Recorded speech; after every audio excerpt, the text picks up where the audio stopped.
আমরা স্পষ্ট করে বলতে চাই, আপনাদের যাদের কাজ ক্যান্টনমেন্টে, আপনারা ক্যান্টনমেন্টেই থাকুন। আমরা আপনাদের প্রতি শ্রদ্ধা জানাই, সম্মান জানাই। দেশের সার্বভৌমত্ব রক্ষার ক্ষেত্রে আপনাদের যে অবদান রয়েছে সেটাকে আমরা স্বীকার করে নেই। কিন্তু আমরা বলতে চাই, রাজনৈতিক পরিমণ্ডলে আপনারা ক্যান্টনমেন্ট থেকে গত 16টা বছর যেভাবে নগ্ন হস্তক্ষেপ করেছেন,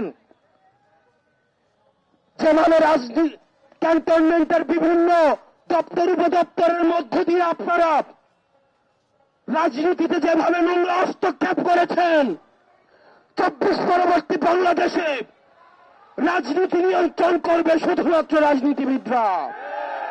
উৎসবে খুশি হবে নগদে বেশি, কারণ ঘন্টায় ঘন্টায় আছে গিফট জেতার সুযোগ। প্রিয় সহযোদ্ধা এবং রাজনীতিবিদ আপনারা যারা রয়েছেন, আপনারা আওয়ামী লীগকে এখনো চিনে উঠতে পারেন নাই।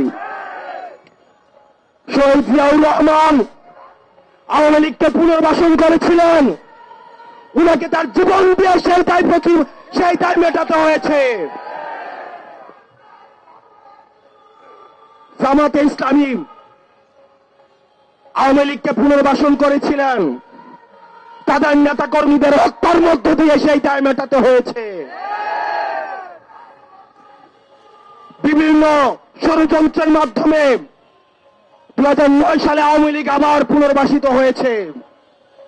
পিলখানা হত্যাকাণ্ডের মধ্য দিয়ে, রাষ্ট্রের প্রতিষ্ঠানগুলো ধ্বংসের মধ্য দিয়ে আগামী 100 বছর ধরে সেই দায় আবার আমাদেরকে দিতে হবে।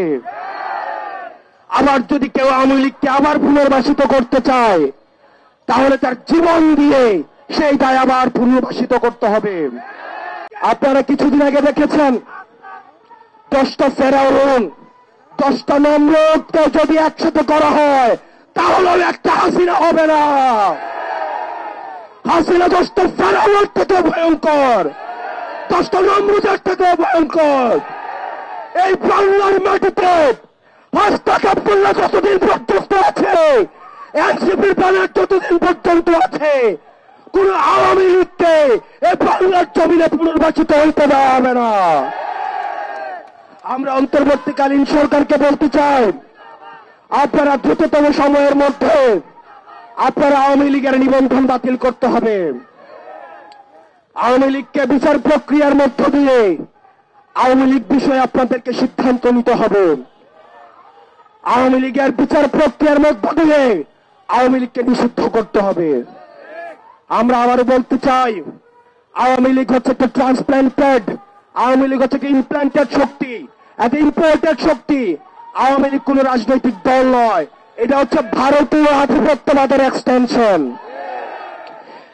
এটার আমাদের গতকাল আমাদের উপদেষ্টা মাহফুজ আলম বলেছেন, এই যে এটা নাটাই হচ্ছে ভারতে আর ঘুড়ি হচ্ছে বাংলাদেশে। 5ই আগস্ট হচ্ছে সেই ঘুড়ির সুতা আমরা কেটে দিয়েছি। আমরা বলতে চাই, এই ভারতীয় আধিপত্যবাদ এই বাংলাদেশে আর কখনো ফিরতে দেওয়া হবে না।